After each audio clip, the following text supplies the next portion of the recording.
Hello, and welcome to the Sports Corner YouTube channel. I'm your host, Kieren, and joined by the actual creator of the whole channel itself, Josh. How are you doing today? I'm good, thank you. It feels very weird to be on the opposite side this time, kind of chilling out, but it's very good. I'm good, thank you. How are you? Yeah, I'm all right, mate. Of course, this is the fourth episode of the Taylor series. Have you been following it all? I have, yes. I've had a stern eye on everybody's predictions. It's a very good series, and it's a tough one today. Yeah, of course, we are doing the EFL Championship predictions tier list today. Or should I say Josh's? This is Josh's predictions, and Josh's only. I will not be giving any opinion or insight onto it. I'm just going to say where the team came last season and a few bits about the team themselves, and then I'm going to let Josh say where he thinks they're going to finish, and then we're going to put it on the tier list table. Josh, does that sound all right? Yeah, I'm going to kind of give a quick disclaimer before I start. If anybody starts crying about these predictions, they're only predictions. Don't get too wound up about them. Of course, football is an opinionated sport, and everyone's entitled to their own opinion, and we have got a person who likes to show his opinion a lot in the chat we normally have. It's Chris Watchers. Hi, lads. Hope you're both well. How are we doing, Chris? Welcome in, buddy. Yeah, we hope you're well as well, mate.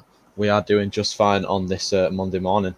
So, Josh, before we start the tier list every week, I ask my co-host, I guess you're my co-host. I ask them two questions related to their team. So your team is Rotherham. But before we do that, Josh, we have to do the start of the day. Well, of course, go for it. Now, the last one I did, I think Kieren knew it, but the other two before, Will and Rowan didn't know it. Now I want you to tell me if you knew this or not. So the start of the day today is that Zlatan Ibrahimovic and Cristiano Ronaldo have scored in every single minute. The only two players to do that in history. I think I've heard that stat before, but I can't definitely say whether I have or not. Right, so I'll take half a point for that one. But that's a good half point, I think. Yeah, Chris, good to see you've cheered up, Kitty. Yeah, we'll just mention what happened last night. So we'll just get into the first question, Josh. I know you're a Rotherham fan. Congratulations on your promotion, by the way. Thank you very much. So my first question is, can Rotherham break the yo-yo cycle that they always seem to be in for the last 10 or so years? Fucking hell. To be honest, I'm going to be very, very honest. No. There's a long way. You know, we've seen clubs over the last couple of years in all of the four main divisions of football. You know, you look at teams like Norwich, for example, the yo-yo club of the Championship and the Premier League. The problem for us, and it's not just us, I think it's for any club that comes up from League One who maybe hasn't had the experience and doesn't have the cash compared to the clubs, it's very, very impossible to break that yo-yo cycle. And I can't see us breaking it for a long time. Of course, I always joke to you when we're at university. I say like, "Oh, you must have a good year. You must enjoy football like every one of every other year." Do you know what I mean? Like, because when you're in League One, you absolutely smash it. But it just seems to be when you're in the Championship, you just like that little bit of quality. And I'm not quite sure what is missing. It's tough. I mean, even sometimes when we're in the League One, it can be tough sometimes towards the latter end of the season. Because we're so used to going into playoff fixtures, it's quite nail biting. Yeah, of course. You went up this season. You had a fantastic season. If the season would have continued, obviously there was about 11 or 9 or so games left. Do you think you would have still gone up? I've had this debate before. I've kind of talked about it to Kieren L a lot. I think we wouldn't have gone up. Looking at the way that the season was going, I think we were kind of 8 or 9 games unbeaten at the time before the break kicked in.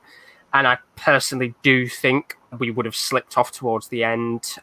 Teams like Sunderland, they started picking up form towards the end. Portsmouth as well. And Oxford, who actually, I think were in 3rd place at the time the season finished.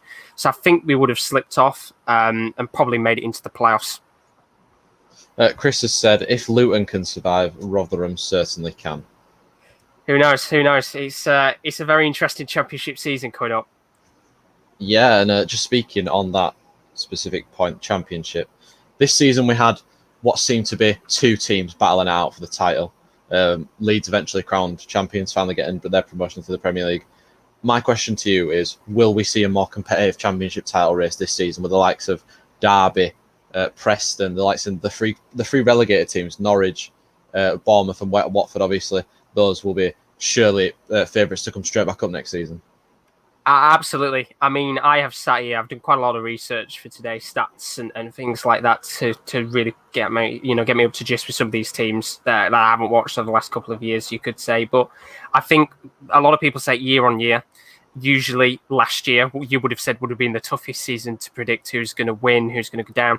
I think this year is the toughest. We've got some really good teams coming up from League One in terms of the relegation battle, but in terms of the teams coming down, it's going to be so tough because some of these teams I don't think ever expected to go down in the first place, and other teams that have come down, which I'll talk about later on, have got big rebuilding projects to do. So I do think we could see maybe 5 or 6 teams this season in the race for the title.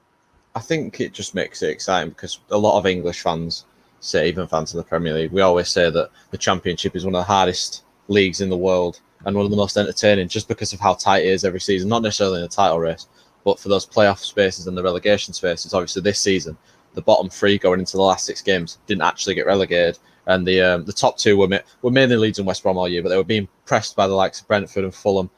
Fulham eventually going up in the end. A lot of those teams in there that are really dangerous, and of course, Brentford next year, we haven't even mentioned them. Do you think they will crumble, or do you think they'll lose some players? What do you think for Brentford next season? I know this is a little spoiler for the tier list, but just give me your little opinion on Brentford for next year. It's an interesting one, Brentford, because as you've kind of asked the question there, are they going to lose players? I think they will lose players. You know, we've seen so many clubs who've been swarming around the likes of Ben Rama and Watkins. I think, in my opinion, if we are to see those players go, I think we could maybe see Ben Rama go to Palace because, potentially they could be losing Zaha. I know over the last couple of days he's been linked to big clubs. And as for Ollie Watkins, he's got a release clause in his contract, so there's other clubs in the Premier League. I think Newcastle was one of the clubs linked with Ollie Watkins that will go in for him, no doubt, with his cheap release clause. But I think they've got a great manager, they've got a great squad, and their whole transfer system is fantastic. So I do think they'll be up there next season. Just speaking on Zaha, Bleacher Report published an article maybe about 5 or so minutes ago, so after we started, saying that PSG, Borussia Dortmund and Monaco are all eyeing the Crystal Palace forward. Do you think, I know this, we're getting into a little debate here, do you think Ben Rama has the ability to replace Zaha in a way that would benefit Crystal Palace in the long run? I think in the long run, yes. It will take you some time to get used to the system if he was to go there, of course. I think it'll be a big loss for Palace in terms of Zaha. You are pretty much missing out on your key player who's getting a lot of the goals, a lot of the assists. Ben Rama, I think he's very similar in quality to him. He's got the skills, he's got the pace, he's got the flair. He seems like a very good fit for them. I don't think he'd get up to the level of Zaha, nowhere near that standard of player. But I do think right now, for me, if there is one club where he'd fit the system perfectly and kind of if one player was going out and another player was coming in who was similar in standard, I think Ben Rama would be a great fit for Crystal Palace. I think it's going to be a really big culture shock for Crystal Palace when Roy Hodgson eventually leaves, because their style of football is going to change drastically, and it'll be hard for those players to adapt to a different style of football after playing the way they do so. And we know they don't score that many goals. They normally end on a negative goal difference, but they win a lot of games. That's why they don't go down. So that's all we can say on Crystal Palace. They're not in the Championship. We are doing the EFL Championship tier list today. If you have any comments or anything you want us to discuss on anything, just put it in the comments below. And Chris has asked some questions. He said, has the Watford manager been sacked yet? Yes. So. Who is the Watford manager, by the way? Because I don't know who that is. His name is Alexander Iliev, I think is roughly how it's pronounced. He was the manager of PAOK in Greece. He's very young. There was kind of 2 managers Watford were looking at. They were looking at him. Of course, he's now the new manager. And they were looking at, I think his name is it Ronald Struber? 2 seconds. Gerhard Struber. He was the manager of Barnsley last season. He's quite a young manager as well. But I think hopefully, and I'm touching wood right now. This might finally be the time where they stick with the manager, because he's very young. Yeah, he's got good experience in Greece, and he'll probably be sacked by the end of the season. Of course, we've heard all this before with Watford, with the likes of Javi Gracia, Kike Flores, who's had 2 spells. Of course, Nigel Pearson as well. Sorry, I'm just finishing my lunch. All right. Chris in comments again says, I agree, very tough to call this season. Norwich won't be near the top or playoffs. They will get ready by their players, in my opinion. I don't know with Norwich because a lot of their players might see the project of maybe we can go straight back up and build on this team. I think Jamal Lewis will not leave now that Liverpool have got the left back from Olympiacos. He will probably stay. It's just a question of if they can keep players like Todd Cantwell, Max Aarons, and Emi Buendia, for instance. Yeah, I'll not give too much away, but I've kind of gone down the similar route as well. I think Norwich is one of the clubs that has come down where players will want to stay, and I think the important thing is they are now the only club, of course, who's been relegated that haven't sacked their manager. And it will be interesting to see this season if Daniel Farke can get his players who've stayed at the club, who've been in the Premier League, motivated enough to try and push to go straight up again. Of course. Chris has then said, former Brentford manager and current Villa manager Dean Smith raid coming on former club Brentford. I don't know. With Villa, it's a tricky one because I think they need to sell to buy first. So if they sell Grealish, I think you'll see quite a few players coming in for Villa. Yeah, Villa's an interesting one. Of course, they only just survived last season, courtesy of a certain bit of luck. I mean, we watched last game, of course, as well. The game I watched between Villa and West Ham, where it was the deflection that went in off of Jack Grealish, I think, that they conceded, and potentially they were a couple of minutes away from going down. But I think Villa, they're going to build on next season. I do think a couple more players in the squad, if they can keep Jack Grealish. I don't think it's necessarily a case of they'll be a mid-table team, but I think it'll be much easier in terms of survival next season. I think every season in the Premier League, you need to build. So for Villa now, it's a case of becoming that sort of mid-table mediocrity team and not being in the relegation race. Because let's be honest, they should have gone down if AR was working. If the goal line technology was working, they would have gone down. So yeah, we'll move on though because we are taking quite a bit with this. I'll just read over these two comments. I like to answer all the comments before we get into the tier list. So we have sorry, Jesus Christ, that went down the wrong hole. Just so we have a basis of where to start on for the tier list. Bernardo is in the building. Welcome, Bernardo. Between Watford and Bournemouth, I wonder who has a better chance of coming up. I would think Watford, as they seem to score more. Unsure of the stats of goals, chances on target. What do you think about that? I think it's an interesting one. As I said, I'll not give too much away in terms of talking about teams. But I think Watford, it'd be interesting to see. I think they'll do something very similar to what Fulham did last season, where they will loan out players rather than sell them off. We know Troy Deeney next season will probably stay. I can't see him going anywhere. They might even keep Andre Gray potentially. I think he'd be fantastic in the Championship next season with a bit more game time under his belt. As for Bournemouth, I think it's very likely they're going to have to go out and buy someone new. You know, King and Wilson, they're both getting linked to different clubs across England. And I mean, even crazily, I think Joshua King was getting linked with PSG at one point. So I think if kind of put it very quickly, I think Watford will have the better chance of going up. Of course, Bournemouth need a new manager as well. KL, last question before we get into the tier list. Do you think Brentford's kind of golden era is quote-unquote over? No, I don't think it's over. I think they've got a very good system of transfers at their club that, although, you know, if Ben Rama and Watkins do go, I think they'll get two pretty good players in. Of course, they'll get a lot of cash for these boys. So there'll be some good players out there who'll be interested in joining them, of course, as well. First season in their new stadium. So it'll be a good way to start if they can go up in their first season in their new stadium. I was just checking the tier list to make sure every team is on there. I can confirm all 24 teams are on there. We'll just get into it, Josh. Are you ready? I am ready indeed. I've retweeted. Ready to go. Right. You will just need to give me 2 seconds to sort this out. 1 second. That's all right. Can you confirm that is on the screen for everybody right now? I can indeed. I am going to say, though, it does say Fulham are there in the Championship next season. It does. It does say Fulham are there in the Championship next season. I think someone's done this before the playoffs were done. I'll replace them. I'll just kind of. Who is it that should be there? It should be Norwich are there. Watford are there. You know what? We will do process of elimination, and we will decide at the end because who has fucked up this tier list, right? I don't know what they've done there. I'll try and find out while you do it. So we'll just jump straight into it, Josh, if that's okay with you. That's perfect with me. How would you like to go? Would you like to go top to bottom or bottom to top? You know what? We started at the top last time, so we're going to go from the bottom this time, and we're going to start with probably the most unlikely newly promoted side to the Championship in Wycombe, who were playoff winners after finishing third in League One via. I said they finished third; they won the playoffs via points per game rule. Absolutely. I mean, what a fantastic season for them. They did drop off towards the end, and if anything, this coronavirus situation has come up perfect for Wycombe. I do think maybe they could have had a push for the playoffs anyway with the last couple of games remaining had the season gone on. But, with the points per game system, as you said, to finish third, fantastic for them. And they were absolutely outstanding in the playoffs, scoring plenty of goals. They've got a great squad unity. I mean, I've got stats here. They only conceded 40 goals last season in League One, which is a fantastic record for a team that realistically was going to finish seventh had PPG not taken place.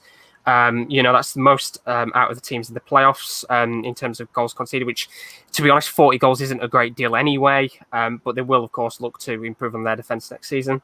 I think they've got a fantastic manager. Gareth Ainsworth, he's got a real good squad unity there.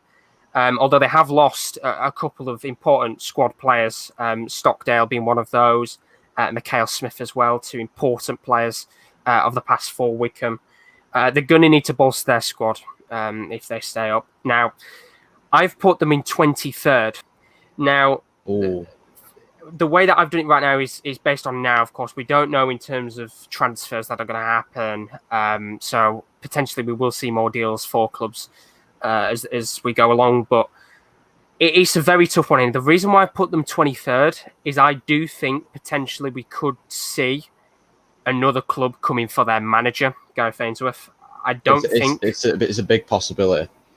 Yeah, absolutely. I don't think it will be long before another Championship club comes swarming around him. I think he's a fantastic manager on his day. And it all depends on whether they bolster their squad or not. I think they need a couple more defenders. Just reassure it up there. And even, to be honest, another striker, because as much as we do like Adebayo Akinfenwa, he's a fantastic player. He's got a great personality. He's getting on a little bit. And I do think just one more striker would help them big time. But I have put in my notes, it wouldn't surprise me if they did stay up, because I do like Wycombe. They've got a good squad unity. But for now, I've put them 23rd. They could surprise a few people, of course. Just before, I forgot to say before Josh gave his opinion there, 150% of their 34 matches last year, 17 wins, 8 draws, 9 losses out of the 34 games they played. Probably agree with you there that they probably would have pushed for the playoffs in those last 12 games they had left. But yeah, I think I agree with you. Wycombe probably will go back down because of their lack of squad depth and their lack of quality. But we see with the likes of Luton this year, they stayed up on the last couple of days just based on the fight in the team, if you understand it. I think Wycombe have that same sort of fight in their squad with the big personalities they've got. Absolutely. I love their squad. I'm not going to lie. I think, we played them a couple of times in League One. They were fantastic against us. I like their manager. They've got a really good team, and you've put it perfectly there. Luton Town coming up last season. A lot of people thought they'd just go down straight away, which is why I've put them as 23rd for now. But it wouldn't surprise me if they were, lingering towards that 19th or 20th spot at the end of the season. Hopefully they do.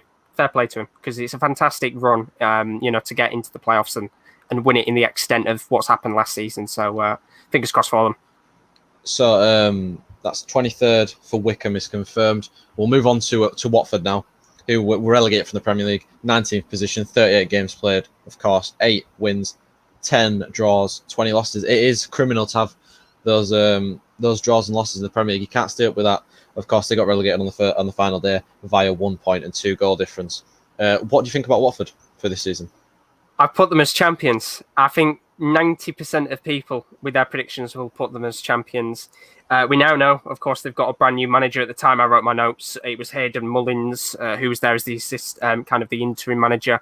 Originally, I thought they were actually going to give it him permanently. He's been a part of the B squad, working with the younger players. I thought maybe this could be a great opportunity for him to make his name as a manager in the Championship, give it a good go. But I think, as I said, they'll do what Fulham did last season. I think they'll loan a couple of players out, and hopefully, if they do go up, of course, they'll have them back for next season, like what Fulham have done with the likes of John McAllister. But there'll be a lot of players that I think will stay as well. Of course, as I said before, I expect Troy Deeney to stay, maybe Andre Gray, Ben Foster as well, which, I mean, Ben Foster in the Championship, he was fantastic last season in the Premier League and over the last couple of years. So to have that, quality of goalkeeper in the Championship would be absolutely ridiculous. But in terms of players out, I think they might lose Decore, Delafeu. They haven't made any major signings yet. They have brought in one or two players. I think they've recently brought in the kid from West Ham. I can't remember his name exactly, but the defender who was doing quite good at West Ham, and I think he'd be a great fit for them. But I do think they'll finish as champions.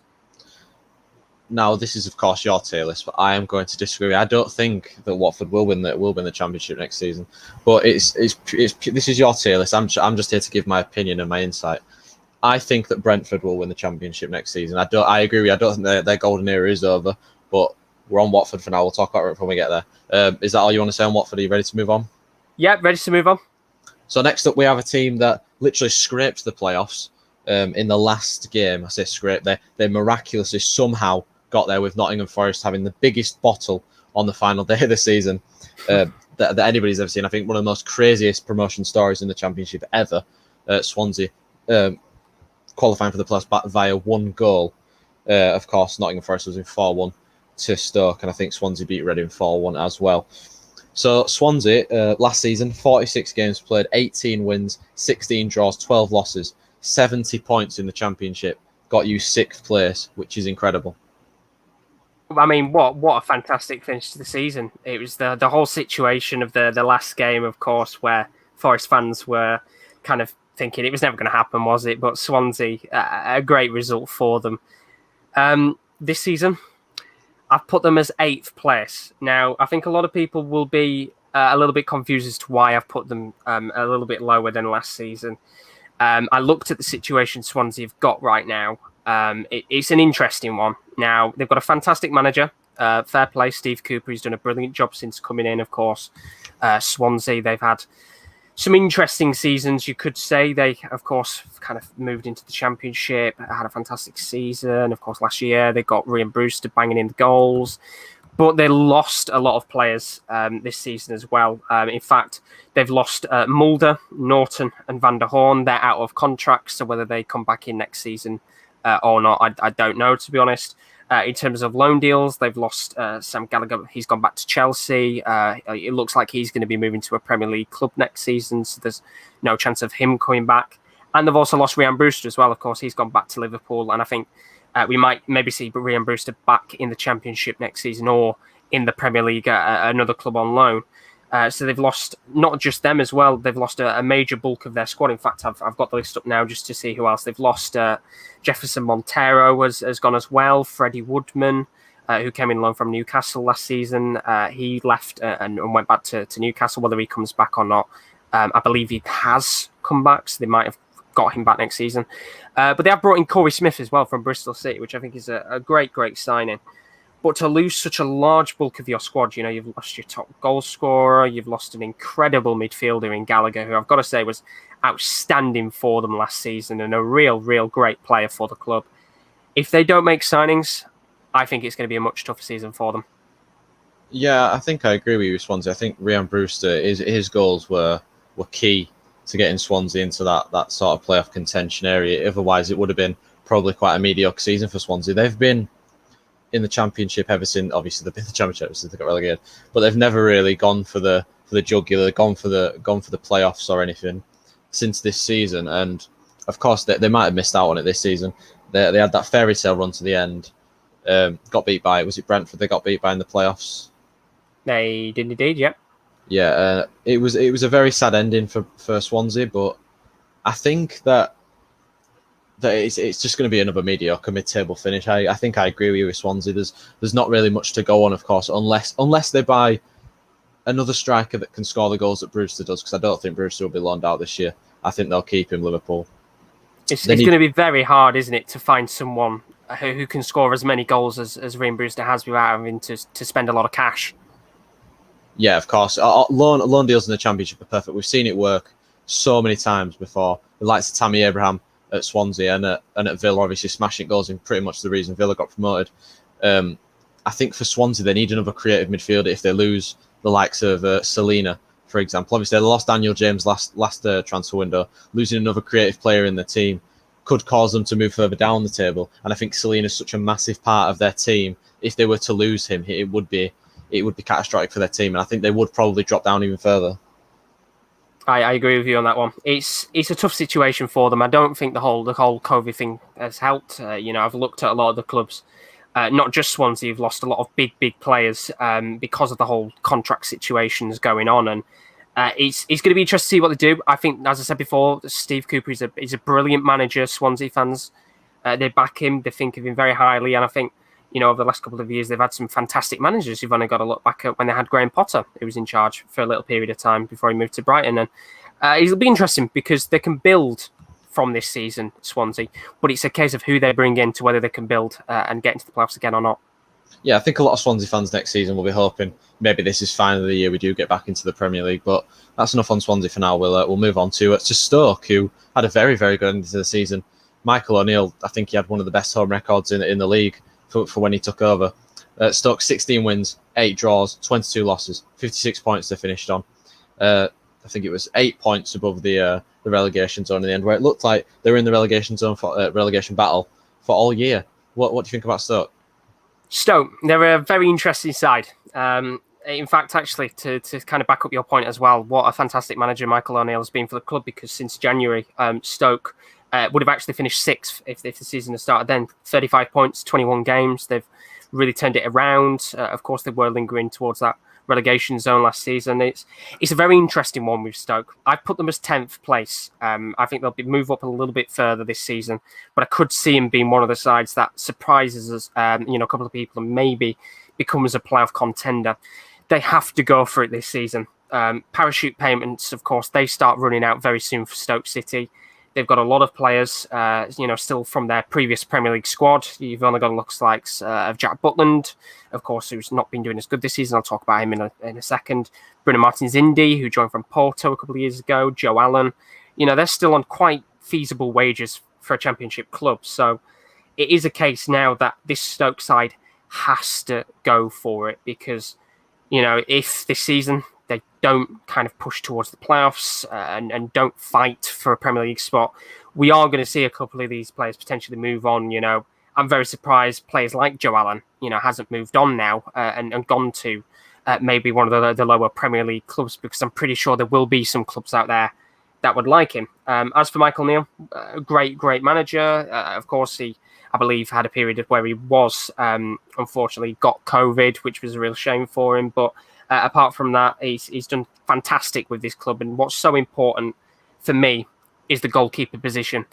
Now, we all know, and Jack Butland, of course, I think a lot of people just know him for the case of FIFA, which, perfectly timed Jesseland's put. He's been declining ever since that FIFA 17 card, and that's what everybody knows him for. They want to sell him on, which means, of course, as you'd expect, they want to bring in a brand new goalkeeper for next season. If Jack Butland is their keeper next season, rule them out. No offence. Rule them out of a playoff spot, because he makes too many mistakes for that club. He's lost his confidence from the yesteryear. And if he can get that back, it'd be great to see. But for me, he's cost him too many points this season. As for signings, they brought a couple in already, actually. 2 from Sheffield Wednesday, Morgan Fox and Stephen Fletcher quite recently. We'll know a lot more than me about how they've done. Of course, Stephen Fletcher has got good experience at the end of the day and will no doubt bag a couple of goals for them. As for Morgan Fox, helps with the depth. But it's all about the signings that they make, because, as I said, time is running out for Stoke before the parachute payments die off. So 10th place for me. Yeah, I think Bernardo's hit the nail on the head, by the way. Fulham is supposed to be Cardiff. I looked at that. I don't know why they've put Fulham there. Whether they're a Cardiff fan. Yeah, they must be a Cardiff fan, because Cardiff finished 5th. Maybe someone was thinking, Cardiff will win the playoffs no matter what. But we'll move on. Obviously, that was your opinion on Stoke. And if anybody disagrees or agrees, just leave it in the comments. Give your opinion on every single team we talk about. Tell us where you think they're going to finish, as Welch been doing in the comments a lot. So next, we'll move on to Will's second team, or his dad's team, who he follows as well. Sheffield Wednesday. Sheffield Wednesday, 50 wins last season, 11 draws, 20 losses, 56 points. I mean, it was a disappointing end to the season, and of course, unfortunately for all Wednesday fans out there, they're probably going to be hit with that 12-point deduction for next season. Absolutely. I came out, I think, earlier this morning or last night, in fact, that they are looking to appeal the whole situation at the club. I don't think it'll come to a surprise, as for many Sheffield Wednesday fans, I have put them bottom. Now, that, of course, is dependent on the minus 12-point deduction. If they don't get that, I think it's going to be another tough season for them again, in my opinion. Don't expect Gary Monk to be there by the end of the season. I think he will be sacked. To give you a rough idea, if you haven't been watching the Championship this season, since the start of 2020, Sheffield Wednesday in all competitions have won 5 out of 24 games. In fact, Championship only, they've got 17 points out of 21 games. That's the second worst amount in the league since the start of 2020. Only Hull, unfortunately, picked up less points. It's going to be a tough season for them. Of course, we've had the whole situation with the stadium issues, the finances of the club. They've lost Morgan Fox to Sheffield Wednesday, Stephen Fletcher, to Stoke, my bad for both of those players. Hutchinson's left as well. Forestieri's gone on a free. They have brought in one player, which is Fisayo Delibashiru from Man City's under-23s, which I think is a great signing for them. But Gary Monk, what a poor run he's had over the last couple of years. He's slowly been moving down the pecking order of desirable managers. He's had a brief spell at the likes of Birmingham City, where he was sacked not long after joining there. He had that spell, I think, at Middlesbrough, where he was sacked because of potential dodgy dealings. And to be honest, I think he's done absolutely terrible at Wednesday. I mean, is he to blame? I don't think he's to blame completely. I think there's a lot of just bad things happening at Wednesday in general, which will no doubt be on players' minds too. But if the 12-point deduction happens, I put them as bottom right now. I mean, Benalda's put 7th to 12th, but a 12-point deduction is going to be very, very hard to get rid of. Yeah, I think people need to understand the severity of a 12-point deduction. It's 4 games, 4 wins, should I say, without other teams picking points up for you to actually get level. Get to where everyone starts on. It's a massive to ask if Sheffield Wednesday do get that deduction, which it probably looks like they will. Unfortunately for them, I can only agree with you. I think we've seen it. I think it must be something to do with Gary Monk, because there was something at Birmingham about him breaking the financial fair play. I don't know if you remember that as well. They got deducted points, didn't they, as well? Yeah, the whole Birmingham situation was a very dodgy one. I know a lot of that was actually down to Harry Redknapp when he was there, when they made a lot of big signings. But I've not put Wednesday down at 24th because I'm a Rotherham fan. I think there'll be a lot of Wednesday fans out there who probably won't agree. Maybe they'll think that they will overcome the 12-point deduction and actually make it out, which if they do, will probably be one of the best great escapes we've seen in recent history in terms of a point deduction. But it's a very, very tough one for them. And, even as a rival, I feel sorry for them, because what's happening right now at Wednesday, it could kill them off. It really could. You go down into League One next season, there'll be a lot of players, if they were to go down, that would want to move on. I can't see Gary Monk being there. As I said before, I think he could, either A, walk, or B, most likely get sacked if they do go in a poor run of form. And it's a shame to see. And hopefully, even as a rival, I do hope that they can overcome it, because I don't mind Wednesday as a club, even if we do every single time we play them lose with the last minute. Of course, it's going to be a difficult season for Wednesday, but we'll move on now to you know what, we're not going to do Rotherham, we're going to do them last. So I did Hull last with Kieren, so we'll do Reading, who are always that team that seem to be in the relegation battle for a little bit, and then they just seem to just go away from it.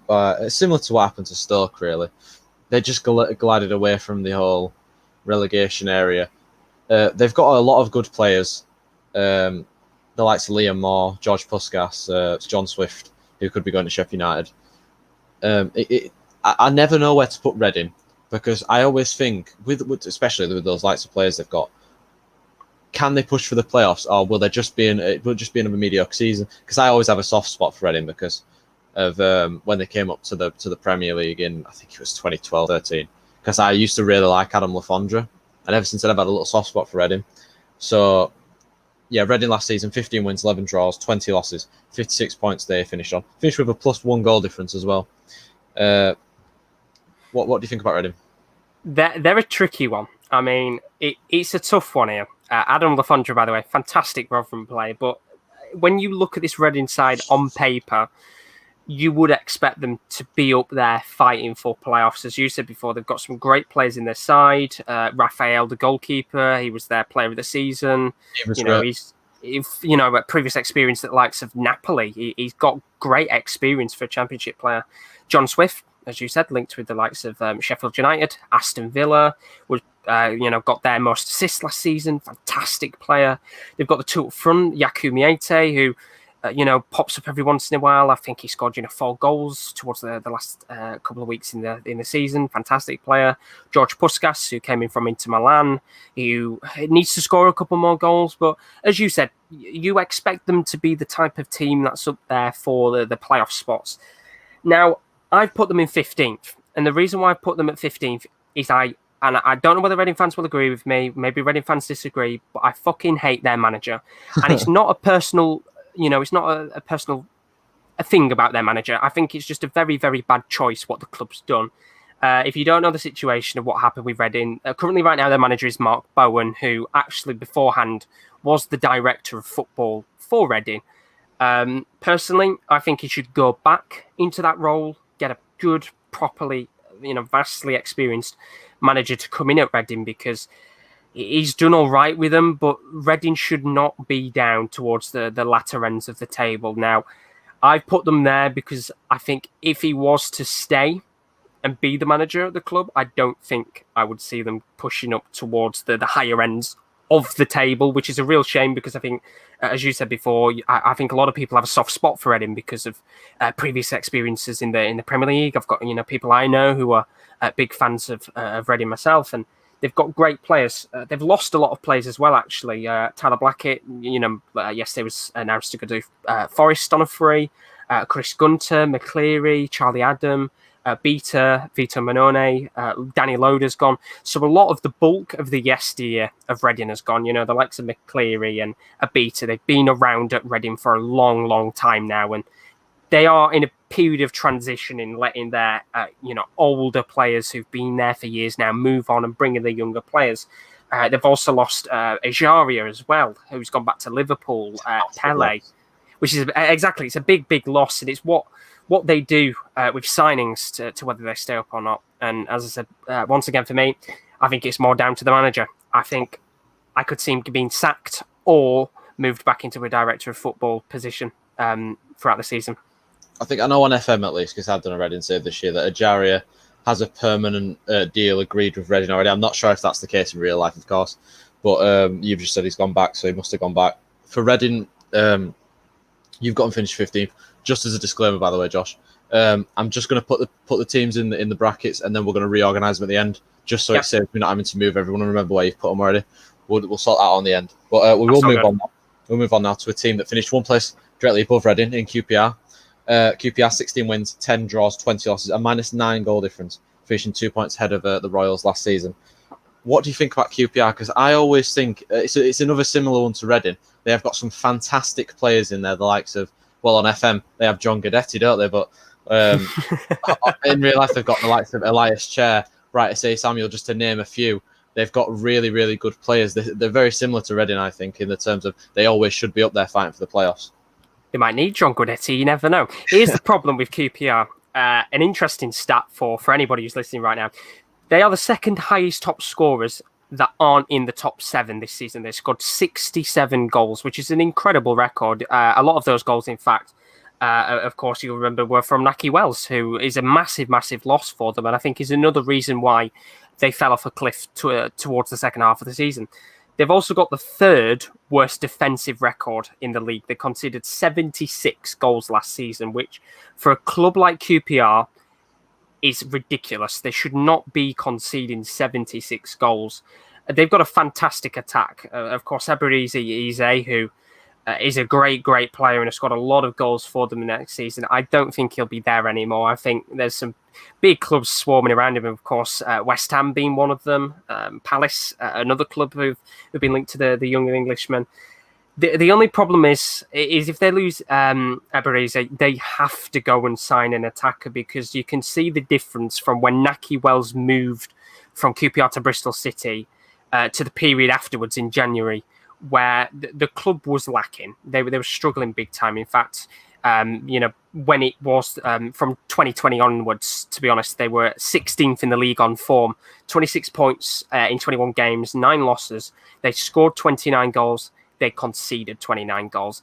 And when you look at that, like I'm even looking now between the periods of the start of the season in January when Naki Wells was there, they scored 38 goals, conceded 47. You can see where the problem is. They have to sign defenders because right now, if they stick with the defence that they've got, I've put them in 14th because they've lost Grant Hall. Sorry, he's moved away to another one of the Championship clubs. I think it was Middlesbrough who signed him on a free. And of course, as I said, once again, it is based on signings.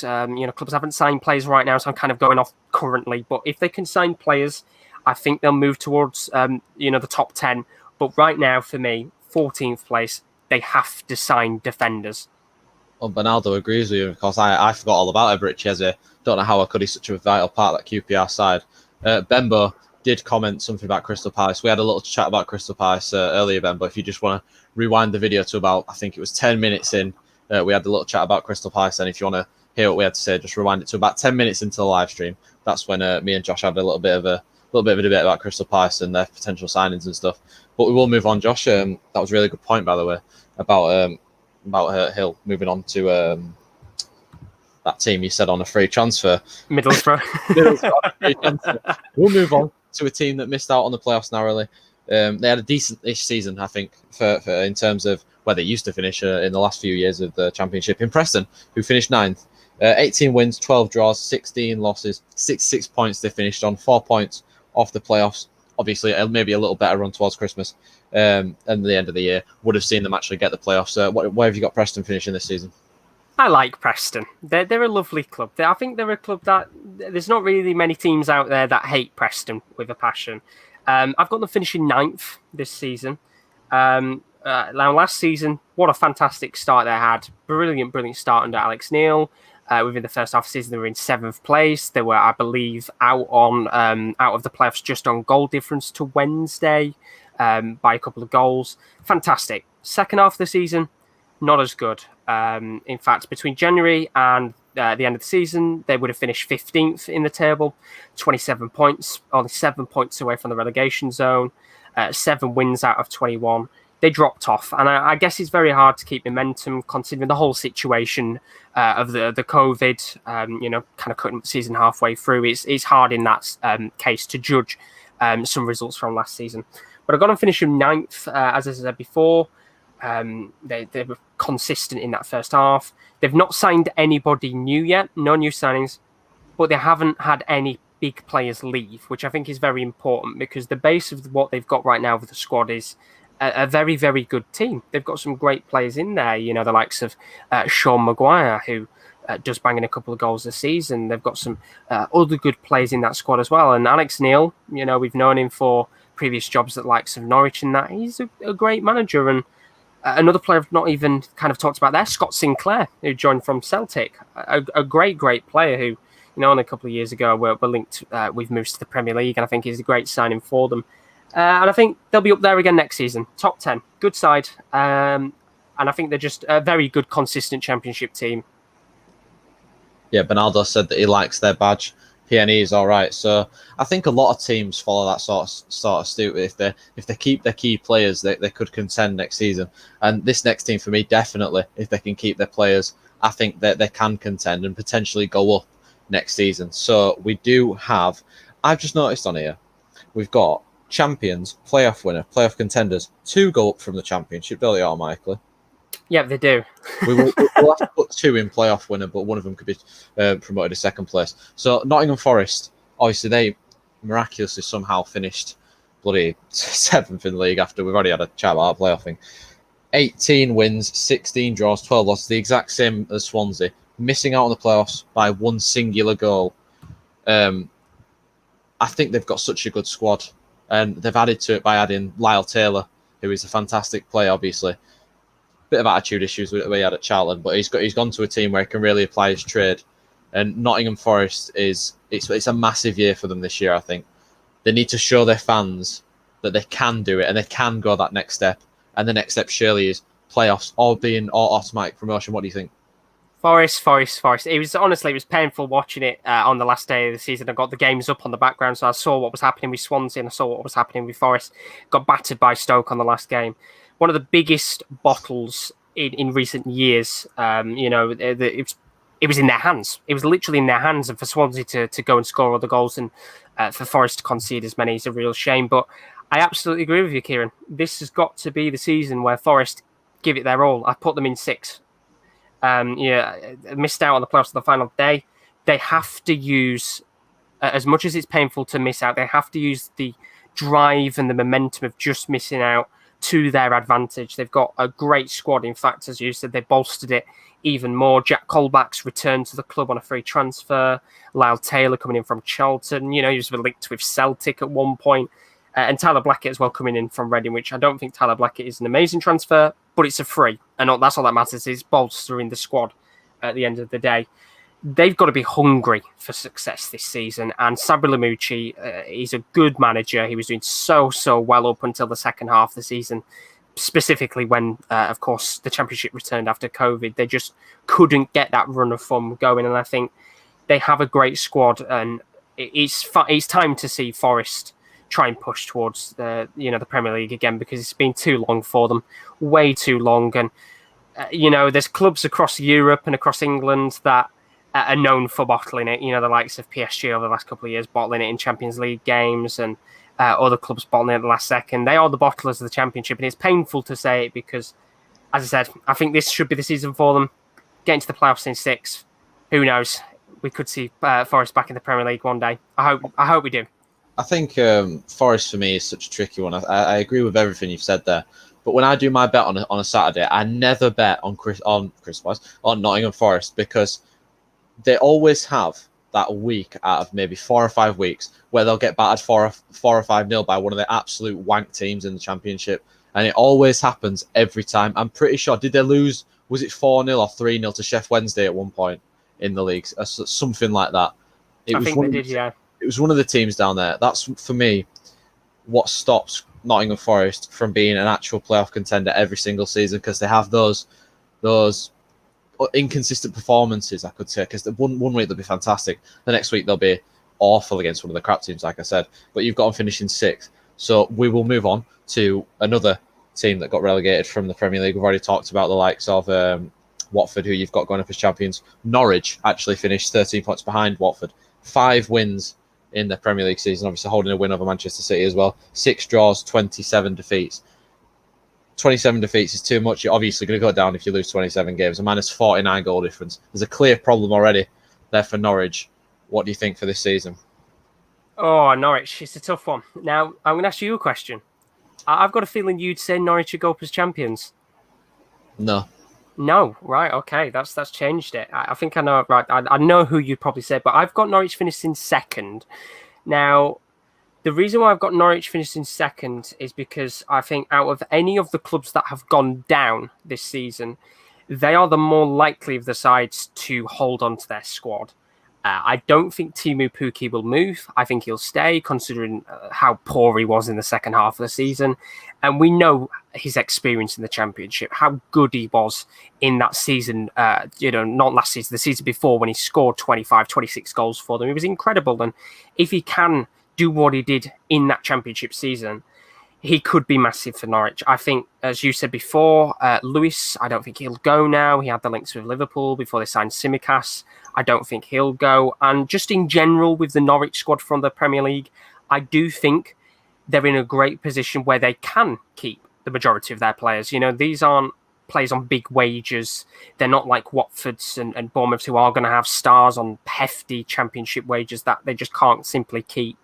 And they've also got a lot of players who have joined the club already as well. Daniel Tharker has been working in the background over the last couple of weeks and over the last couple of months, actually. Of course, Norwich kind of knew they were going to go down quite earlier compared to the rest of the sides, just because of how poor they were in the Premier League. And we saw at times in the Premier League that they could go and do well. I think everybody will always look back at that 3-2 win against Manchester City as one of the games where they played fantastically well, and it proves they can do it. But a couple of the signings that they have made already, of course, they brought in Kieren D from Everton, fantastic player. He's young, he's only 22. He's a fantastic player on his day. They've also brought in a couple of other players as well on the side from the German leagues, which, of course, is what Farke knows. He knows the German league. And I think they can do it. It's an important rebuild for the club once again. They will lose one or two players here and there, but I've got them finishing second. I think Daniel Farke can do it. I think the main problem with the way Norwich play is, even in that season when they went up from the Championship, they just concede too many goals because when they used to play the Championship, obviously they'd win a lot of their games in the last minutes, maybe 3-2 or 4-3. They just concede too many goals to me, and that we saw that in the Premier League from the first game when they got walloped 4-1 by Liverpool. They played good attacking football, but at the back they're just not solid enough. And for me, that's why I don't think they will go up as champions, because I think Watford's defence is a lot more sound if they can keep the likes of Kabasele and Craig Dawson there, maybe bolster their wing backs a little bit, because that's where they're lacking a bit. But for Norwich, I think the fact that if they can keep hold of Max Aarons and Jamal Lewis, they may need to adapt their defensive style a little bit more, and not be a little. I know youngsters tend to be a little bit naive in defending, and it's not their strongest point. But they need to develop that, because a -49 goal difference, I think it was in the Premier League. Yeah, well, -49. They concede too many goals, and like I said, in the Championship, they did go up as champions, but they did concede quite a few goals as well. But that's Norwich. You've got them finishing. Was it second? Second, yeah. It'll make for some good viewing, though. If the defence is still poor next season, we might have some interesting games in the Championship. Yeah, and that's what we want to see. Benbow said Wickham to go to the Premier League. Akinfen will carry them to glory. Maybe on career mode. Yeah, maybe on career mode. We will move on now to a team that I think surprised a lot of people this season. In Millwall, they are the Championship's Burnley for me. 17 wins, 17 draws, 12 defeats, 68 points, missing out on the plus by 2 points. Millwall, Josh. Millwall, what a side! Fantastic. They, as you said, they are the Championship's Burnley. But if there's one man who deserves a lot of credit, in fact, is Gary Rowett. He's had a couple of. He's doing the opposite of Gary Monk, to be honest. He had a couple of spells at clubs where he was struggling. A lot of people were putting him under the cosh. Of course, he was one of the first managers at Stoke when they first went down, and he struggled with them. And he had a couple of other goes elsewhere at other clubs. But he's been fantastic at Millwall. And to be honest, he seems like the perfect fit for them. Now, I know Millwall are one of those clubs where they have a bad reputation amongst other clubs. But they've already made some incredible signings. I think a lot of people don't realise that they have a real good goal scorer, and potentially if he can hit form next season, Troy Parrott, obviously on loan from Spurs, he could be up there next season if he can get form, if he can get game time, which no doubt he will at Millwall. He will have a fantastic season in the Championship. They re-signed Ryan Woods on loan from Stoke. He was there last season. He's going to be there again next season. He was fantastic for them. And as you said before, very, very consistent, finishing 8th, 2 points away from the playoff. I've put them as 11th this season. It wouldn't surprise me if they were a little higher this season, maybe, depending on a couple more signings and how Troy Parrott does. But I think they will be up there. We could see them towards the top 10, but they're very consistent. And if they can keep that consistency up next season, they're not the most appealing sides to watch in the world, but they get results. And at the end of the day, in the Championship, that is all that matters. I mean, yeah, I think I agree with you. Obviously, they drew 17 games, turn a few of them draws to wins, and they may be looking at automatic promotion, not actual playoff promotion. 17 draws in the Championship is a hell of a lot of draws, but you've got them finishing 11th. So we will move on to another team that begins with M, Middlesbrough. Now, a very, very poor season for Middlesbrough fans and Middlesbrough as a whole. Obviously, Jonathan Woodgate did not do the job that everyone thought he would do. 13 wins, 14 draws, 19 losses, 53 points, missing out. Staying above that relegation threshold by 5 points in the end when it looked very bleak for them after that loss to Hull.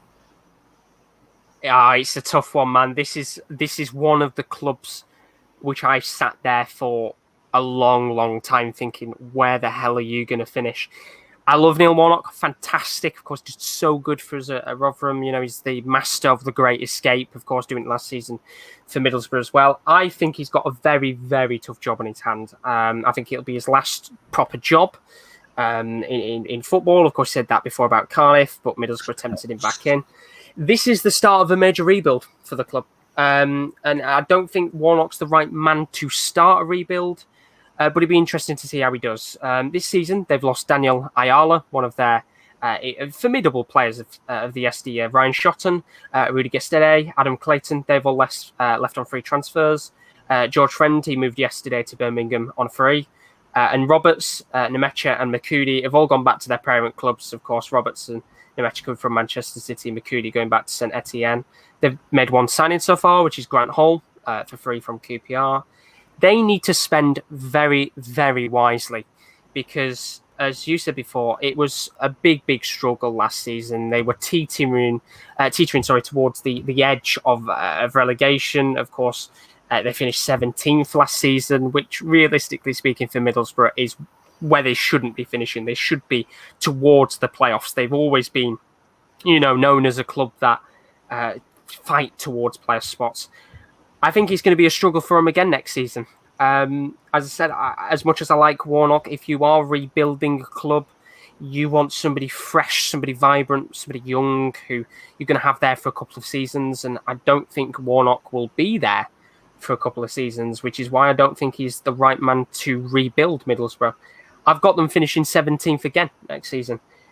As I said, I think once again, it's because of the transfer situation. They haven't made many signings at all. Just Grant Hall right now, who's the one signing that they've made. It's all about the signings for them.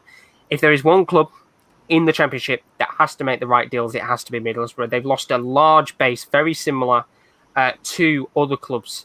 I'm just trying to think of like Reading, who've let some of their players from the yesteryear move on. So of Middlesbrough, Rudy Gestede was terrible for them in the Premier League, terrible in the Championship, and really, really poor. Daniel Ayala, of course, been there for a couple of years now. It's going to be very, very, very, very tough for them. They've been linked with Carl and Grant of Huddersfield, which I think would be a fantastic signing for them. But I've got them finished in 17th right now. But if they make transfers and they make the right deals, we could see them pushing towards that 7th to 12th place position, I think. Just on Middlesbrough, last season, towards the start of the season, they were pushing for automatic promotion, and it's just it's capitulated a little bit. Of course, not had a good season at all this year. Like you said, Neil Warnock didn't mastermind the Great Escape to the heights that he has before.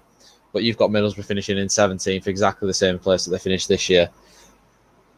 Yeah, it's one of those where, as I said, I do expect them potentially to finish higher, but it's all about the signings that they make because, it's been such a poor season for them. In fact, I can't even remember who the manager was before Warnock. I feel like it was Tony Pulis, but that feels like a long, long time ago. And it's going to be tough. But as I said, if they're having a rebuild, I don't think Warnock's the right man for it.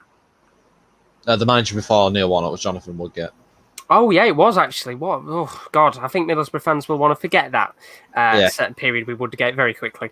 So we'll move on to a team that stayed in the league on the last day in Luton Town. Now, they put a very surprising run of form towards the end of the season. I think they lost one of their games after lockdown, which I think was that 5-0 win, 5-0 loss, to Reading that you were talking about earlier when Yaku Mite scored 4 goals.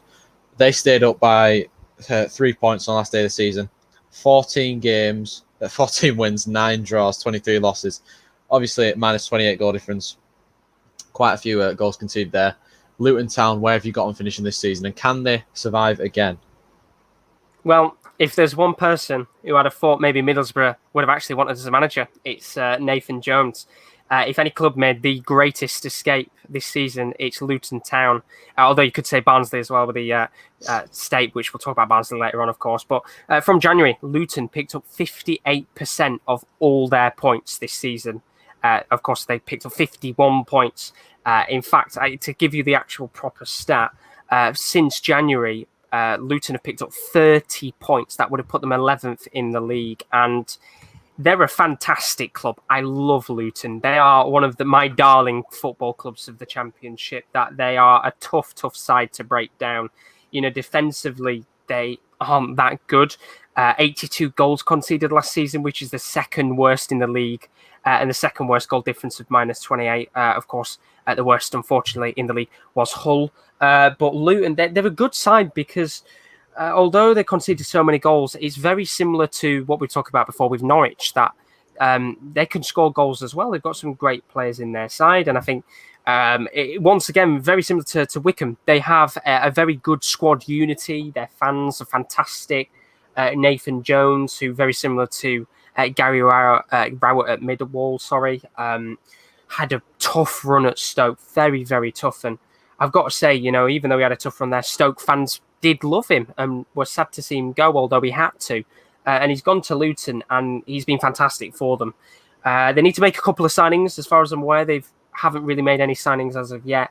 I put them 19th. I think, once again, considering the state of some of the clubs that have come up from League One this season, I think Luton Town can absolutely do it. They can survive. And I think very similar to what they did last season, I think they will pick up a large bulk of their points towards the end when teams are under pressure and fighting for survival. And I do like Luton, so I've put them 19th. Yeah, my dad he comes from Luton, so he's a Manchester United fan, but he does follow Luton as they are his hometown club. I think he'd agree with everything that you're saying there. He absolutely loves Luton as well.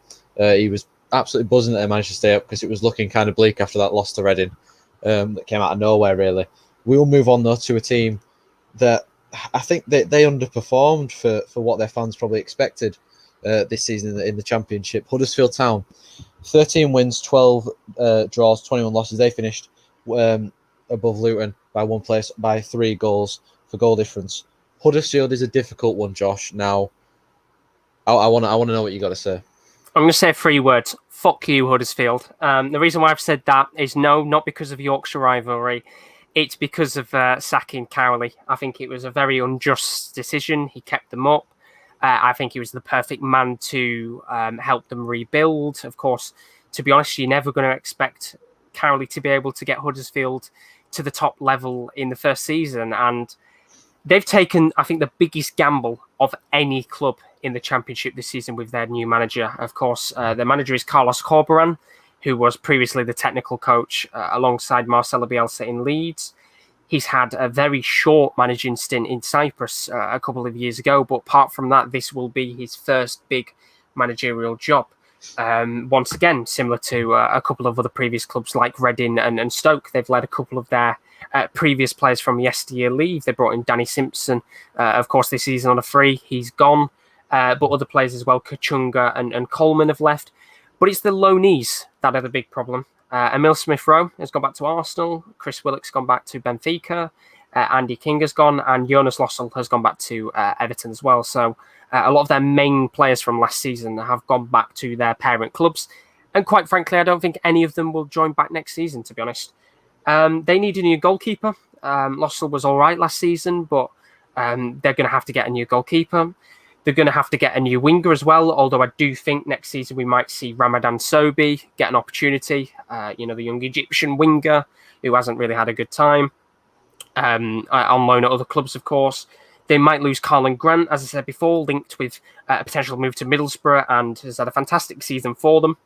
But I think he will be one of those players that does potentially move on from Huddersfield, and I can see him struggling, to be honest. It's a big gamble. As you said before, this is one of the clubs where you have no idea where they could finish, because Carlos could quite easily come in his first managerial stint and do such a fantastic job for them, and we could be talking about potentially a mid-table finish or even a fight for the playoffs. But at the same time, it could quite easily go the other way, where potentially 1, he isn't backed, or 2, he's just not good enough, and they struggle. I've put them down for struggling. I put them in 18th. 18th place this season. Could I see them finishing higher? Absolutely. But it's all down to this new manager. Can he do it? And most importantly, will those stubborn Huddersfield owners back him? Because if they don't, you could be potentially saying, see you later, Huddersfield.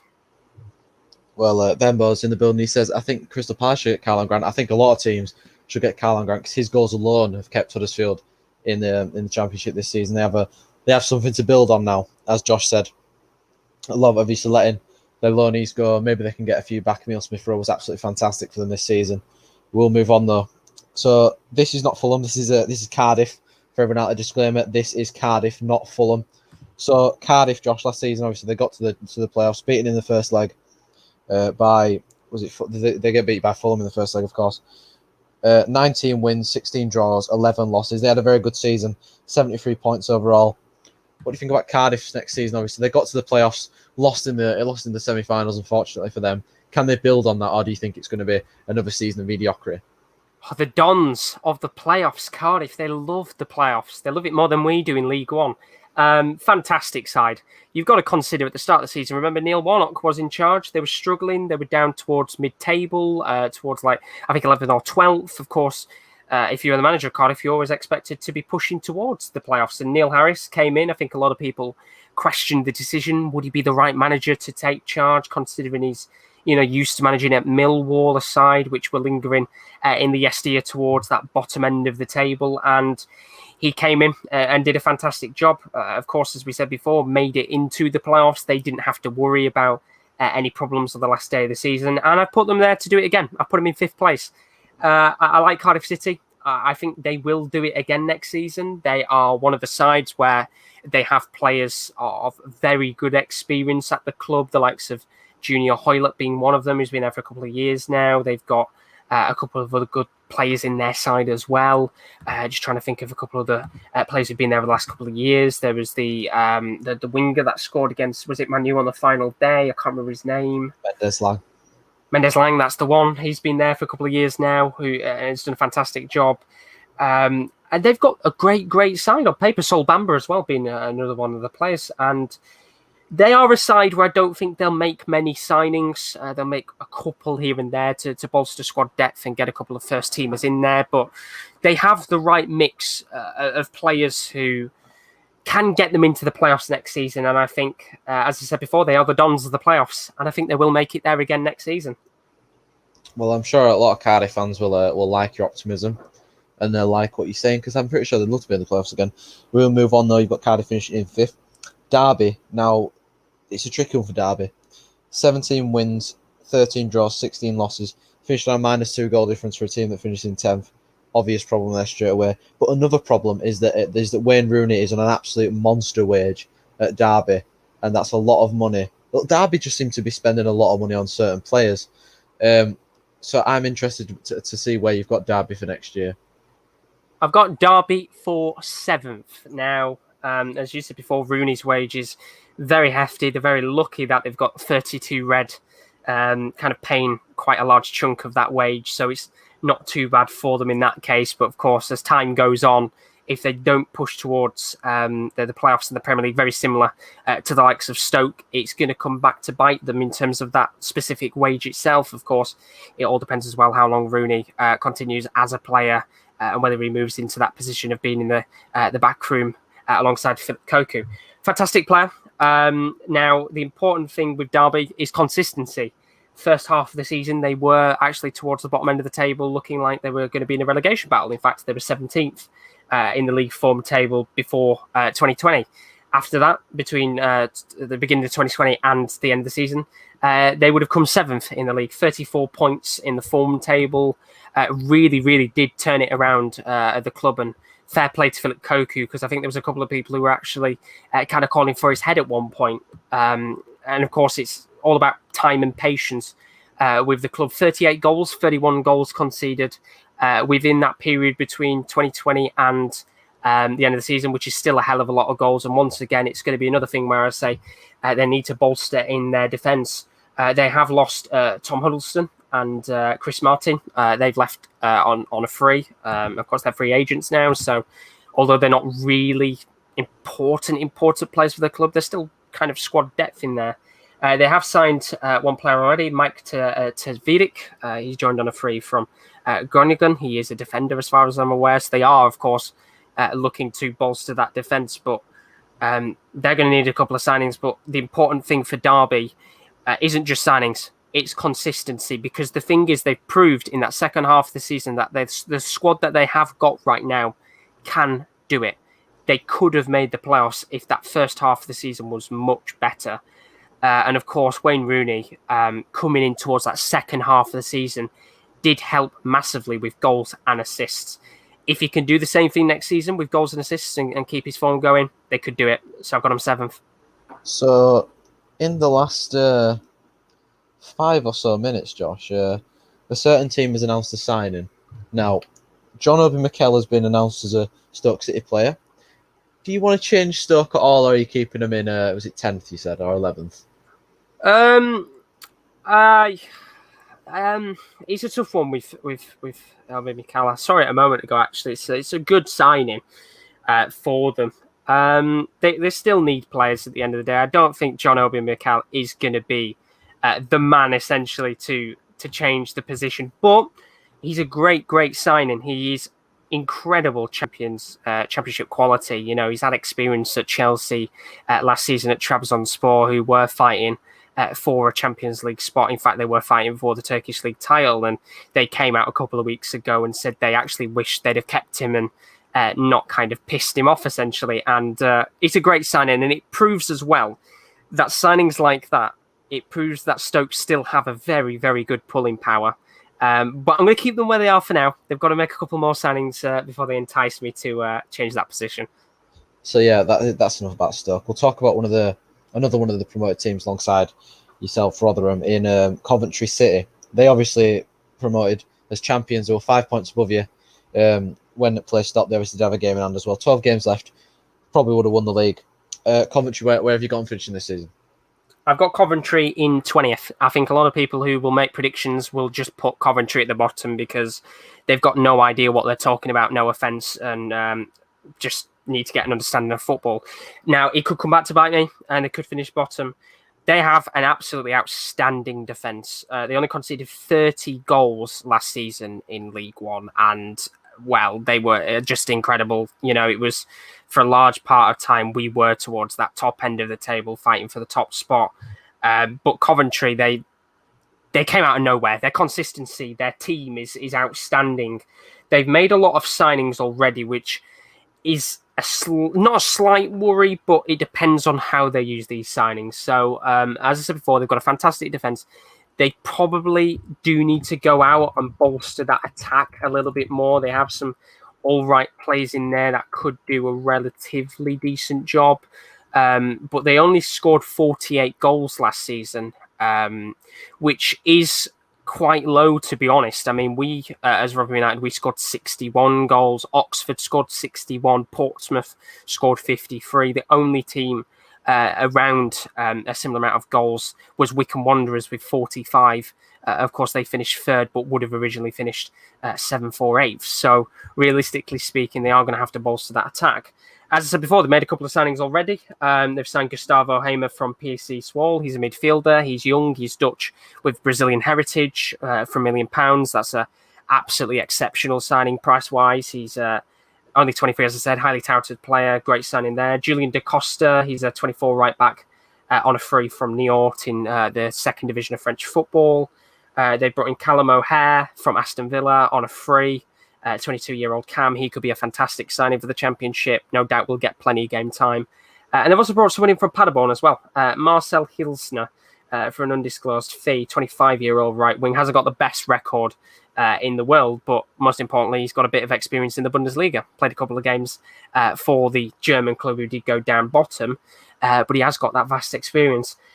They are expected to make a couple more signings. I think the important thing for Coventry, in my opinion, is that they don't change up their squad too much. I think a couple of those signings will be for squad depth, but they run the risk of, if they do sign a lot of players and try to put them into the first team squad straight away, they could, potentially kind of have the same fate as what Premier League clubs do when they've just come up from the Championship. They sign a lot of players. They try to just put them all in together and hope that they kind of link up and do well. And 9 times out of 10, we've seen it before, it doesn't happen.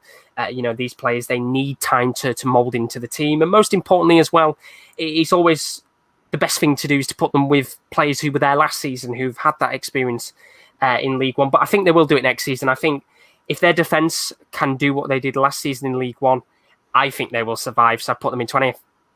So I think it's a similar story to Luton Town. Obviously, they didn't really have the Championship experience, but their kind of core from League One has carried them and kept them up in the likes of James Collins and Sonny Bradley, especially from the back. But you've got Coventry finishing in 20th place. We'll move on now to Bristol City, who finished smack bang in the middle, 12th in the table, 17 wins, 12 draws, 17 losses, -5 goal difference. So there is a clear problem there. 63 points they finished on. Josh, where are Bristol City coming this season? Smack bang in the middle again. I've stuck them 12th again. They've got a new manager, Dean Holden, who in fact was the assistant to Lee Johnson. I don't know whether Bristol fans will agree with this one. I don't think it's a good signing in terms of manager.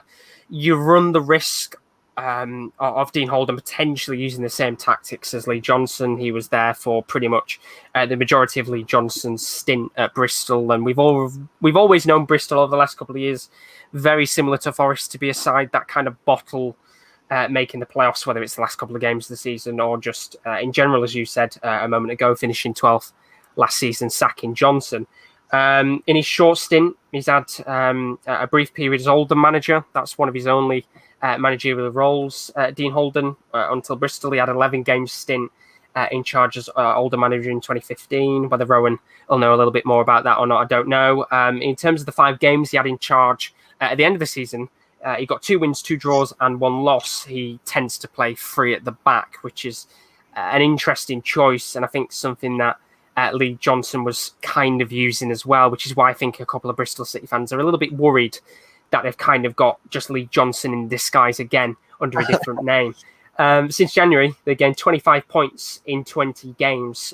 Barnsley and Luton gained more points, which just proves how disappointing they were. I've stuck them 12th again. I think they run the risk potentially of using similar tactics, similar styles of play as to what Lee Johnson used, and I kind of wish they'd gone down a different route. And used a new manager. You know, the likes of Chris Hughton are out there and potentially do want to go into a championship job. They've lost a couple of players as well. Benkovic has gone back to Leicester City. Whether he comes back or not next season on loan again, I don't know. And they've also lost Corey Smith, who was a pivotal part of the squad. In fact, I believe their captain as well. I put down, I do potentially think Holden might get sacked if results don't go their way. But I've got him 12th. It's an interesting one because I just worry that he'll use the same system and tactics as what Johnson did. And if he does, well, they've been kind of lingering towards the mid-table for a long time now. I could see him doing it again. Listen, I know what it's like for a manager to come into your club and turn a back 4 into a back 3. Louis van Gaal tried to do it with the likes of Paddy McNair and Tyler Blackett. Didn't work. And then Luke Shaw broke his leg, so we had to go 4 at the back. Thank God for 4 at the back. Now, I think I agree with you, Bristol City. I think the question for them is always that defence. Obviously, the question is around that 4 at the back, 3 at the back. 4 at the back is the safest option, I think, in football. It is the bog standard 4 at the back. You have to pick it because it allows you to have that cover at centre back if you put a defensive midfielder in front of him, for example. And I think Bristol City's problems have never been going forward because Diedhiou smashes it season out. It's always been that back line. Obviously, they finished on -5 goal difference this season, losing 17 games. We see the likes of Millwall, of course, drawing 17 games, losing 12 games. If you flip 5 losses for Bristol City to draws, you're finishing level on points with Millwall, and you're thinking decentish season for Bristol City. But I think for them now, it's similar to Nottingham Forest. I think they need to take the next step. They need to get into those playoffs. They need to become into the Premier League now because they've been in the Championship for so long, and there's no progress being shown as for what I can see so far anyway. And obviously with the change of manager now, questions around if he's just going to be another Lee Johnson or not. I think it's going to be a difficult one for Bristol City fans to take, and because this season, next season, I can't see them going up unless they bolster defence. I think the thing as well is just how many teams in the Championship play 3 at the back. There's not a great deal of clubs and teams that do it. You expect the 4 and the 5 at the back. More often than not. You need the quality, don't you, really? Exactly. To play 3 at the back. they've lost Benkovic as well, which he was so crucial last season to their defence. He's, you know, a young Croatian at Leicester, a fantastic future he's got ahead of him. You know, if they can't get him back next season, which I highly doubt it, I do think we'll probably see Benkovic move on to a different and a better club for him in terms of where he can get not necessarily more game time because he's getting loads of game time at Bristol, but probably better statured club because he's improved his game a lot. He's going to be tough for Bristol. That's all I can say, I think. Yeah, I think it will be tough for Bristol City. Of course, with their new manager. Of course, we just had a little brief chat about that. It's definitely make or break for them this season. Absolutely. We'll move on now to Brentford, who obviously lost the playoff final somehow after absolutely dominating it, losing to 2 Joe Bryan goals. After looking like it was in their hands to get promoted, finishing third by 2 points, 46 games played. Of course, I don't know why I keep saying that. 24 wins, 9 draws, 13 losses. Of course, the losses at the end of the season to the likes of Stoke and Barnes, they cost them ultimately. Where have you got Brentford finishing this season, Josh? I imagine it's in the playoffs somewhere.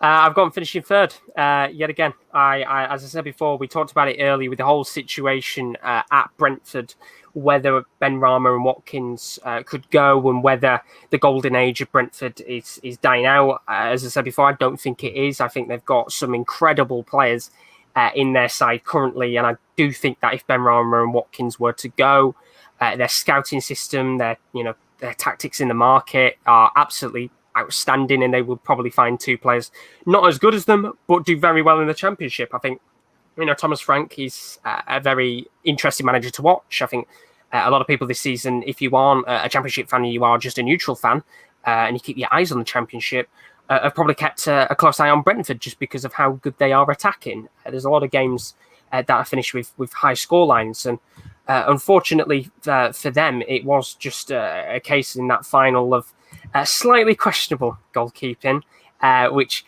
I do think didn't help, necessarily speaking, the morale of the players. And as well, to be honest, it was just really, really poor bottling in the last couple of weeks. It was pretty much in their hands. They lost games to Preston, they lost to Stoke, and then, of course, they lost to Barnsley on the final game of the season. It pretty much was a case of Brentford had it in their hands to go up into the Premier League. And once again, it's very similar to Forest. They have to go and use that momentum of, although we have lost a playoff final, use that to our advantage and soldier on, because we've lost, Leeds and West Brom, who were the 2 teams flying next season. And it's a very, very open Championship season. And I think if Ben Rama and Watkins do go, they will probably find 2 players who are going to do very well. As I said, the transfer system is incredible. And I do think they'll be in the playoffs next season. Yeah, I think I agree with you there. We're getting to the home straight now. We've got 5 teams left. Bournemouth. Now, this is an interesting one. The final newly promoted side that we'll be talking about today, finishing 18th in the league, relegated by the Eagle Eye or the Hawkeye not working. 9 wins, 7 draws, 22 defeats, minus 25 goal difference. Of course, they would have stayed up if technology could be trusted. They are in the Championship now, though, wrongly, of course. But I imagine you've got them going up as playoff winners here. Yeah, I've got them in 4th place right now.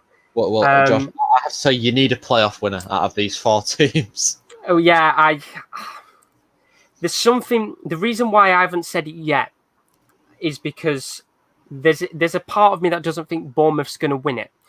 Now, right. They've got a new manager.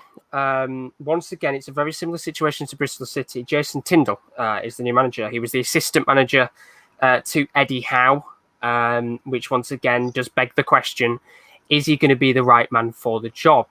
Is he going to use, Eddie Howe's tactics? Is he you're going to use a similar system? And I think as well, if there is one club that needs probably the biggest rebuild of any of the clubs that has gone down, it's probably going to be Bournemouth. They've already lost Nathan Ake to Manchester City for quite a reasonable sum of money. So they have got cash to spend. We've already talked before about Joshua King and Callum Wilson. They're very likely to potentially both move on as well in the near future, which means there's potential opportunity there for more cash to come to the club. And it is a case as well of who wants to join Bournemouth, and this isn't being offensive to any Bournemouth fans. It's more of a case of the philosophy of Bournemouth. What is the aim of the club? You know, if it is going to go up into the Premier League, where next for Bournemouth? Because we know in the past, and I think Bournemouth have been very open and honest with their aims as a club. I think we always know that Bournemouth want to be towards the mid-table position, and I think it was expected for Bournemouth fans at some point that their story in the Premier League was going to end. Now, of course, Bernardo's put as well, unless Solanke activates Ultra Instinct. I mean, he's one player that you've got to look up to next season to do something. I think that's what they're banking on, Bournemouth. I think they're banking on Dom Solanke absolutely smashing it, because we saw towards the end of the season him have a little glimpse of what he can do. We probably will see the likes of Callum Wilson, Josh King leave, which means that Sam Surridge will probably play a part next season for Bournemouth in the Championship. Maybe it is just what they needed, if you know what I mean. Yeah, I think for a lot of clubs, they kind of hold on to stuff a little bit too long, and they need something to, you know, give them a kick up at the backside. And maybe this is what Bournemouth have needed. Of course, it wasn't Eddie Howe who got sacked. Eddie Howe just decided he wanted to leave himself, which I think it is the right decision, because Bournemouth, it is a time to move on. But I kind of feel like they haven't, in a way, taken Tyndall as the manager. It's his first actual managerial job. He hasn't managed a club before. He's been assistant to Eddie Howe for pretty much his entire career, when he was first at Bournemouth, right at the very start, when he was at Burnley for a brief stint of time, and then he went back to Bournemouth again. He's always been there with Eddie Howe, which means, of course, I think there'll be a couple of fans out there worried that maybe very similar to Bristol, he'll kind of go under the same route as his former manager. It's all about the signings once again. They've lost a couple of players already. Simon Francis being one of them, one of the stalwarts of the club. He's left on a free. There's a couple other players expected to leave. I think Charlie Daniels could go. He's not at the club yet, but they're just waiting in terms of his fitness levels to whether he'll join or not. And it's just a building process. I think a couple of players who might stay, potentially maybe Jefferson Lerma could stay. I could see him maybe having a season in the Championship, although there will probably be some interest here and there. Danjuma Groenveld, he'd be interested to see in the Championship. Very pacey, very quick, got a bit of skills about him. He could be great for them. And as we said before, Dominic Solanke, if he can get a run going in the Championship, he's going to boost his confidence up, and who knows what can happen. But I put him as fourth right now. And in terms of a playoff winner, I think Brentford will do it this year. I think Brentford will do it. I think they will not this time want to fuck it up. And I'm just worried that maybe Bournemouth will not have enough in terms of, it all depends on who they bring in and whether, of course, this new manager, Jason Tyndall, can really get the squad going. As for Cardiff, I think maybe they'd make the semi-final. They'd make potentially the final. I think it could be maybe a Brentford-Cardiff final. I just worry about Bournemouth on who they bring in and whether they're going to kind of give it their all for Bournemouth. But I think Brentford will win the playoff. I think Bournemouth's squad on paper is probably one of the strongest in the Championship. If right now, as if they've got Callum Wilson, Josh King in it, and David Brooks and stuff like that, probably the strongest squad in the Championship. But like you said, if they keep those players, they probably will go up. If they don't, I agree with you, they probably will be playoff contenders. I personally can't see like Callum Wilson staying around the Championship on the wages that he's on, and he should be a Premier League striker. But we will move on. Blackburn finished 11th this season. 17 wins, 12 draws, 17 losses, 63 points, finished level on points with Bristol City, finished above via goal difference. This one should be interesting, Josh. Blackburn. I look at them like we talked about Reading before. On paper, they've got a very decent side. They've got some good players in there. You know, Adam Armstrong, Lewis Holtby, just to name a couple of the decent players in the Championship. I put them 13th this season. They scored more goals than 18 sides in the Championship this season. In fact, only Leeds, West Brom, Brentford, Cardiff and QPR scored more goals in the Championship this season. However, their only problem is they conceded the most goals. They conceded 63 goals out of teams between first and where they finished, of course, 11th place, which just proves where the problem is right now with the situation if they want to do kind of push up the Championship, what they need to do. They need to bolster that defence. They've lost Richie Smallwood. He's gone to Hull City, of course. Luke Vieira's left on a free, and Danny Graham has left on a free as well. So they've not lost a lot of big players, of course. Smallwood and Graham not necessarily playing as much in previous seasons as they did before. They need to improve their defence, I think, because attack-wise, they're fantastic. Maybe bring in one or two more attackers to bolster that up in terms of depth. But for me, it's all about improving that defence. If they can get a couple more players in, reassure that back line, I think we could see him push towards the top 10, maybe fight for the playoffs if they do bolster that defence up. Tony Mowbray, decent manager on his day. There was a point where I think a couple of fans were questioning whether he was the right man or not. But if they improve that defence, I do think they could finish higher than 13th. But as for now, in the current state, which is what I'm basing it on, I think 13th.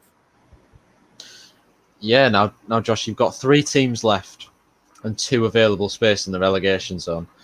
I hope you're not doing what I think you're doing, but we're going to go for Birmingham. Finished 20th last season, did Birmingham. 1 second, I've locked my phone. 12 wins, 14 draws, 20 losses, 21 minus goal difference. Missed out.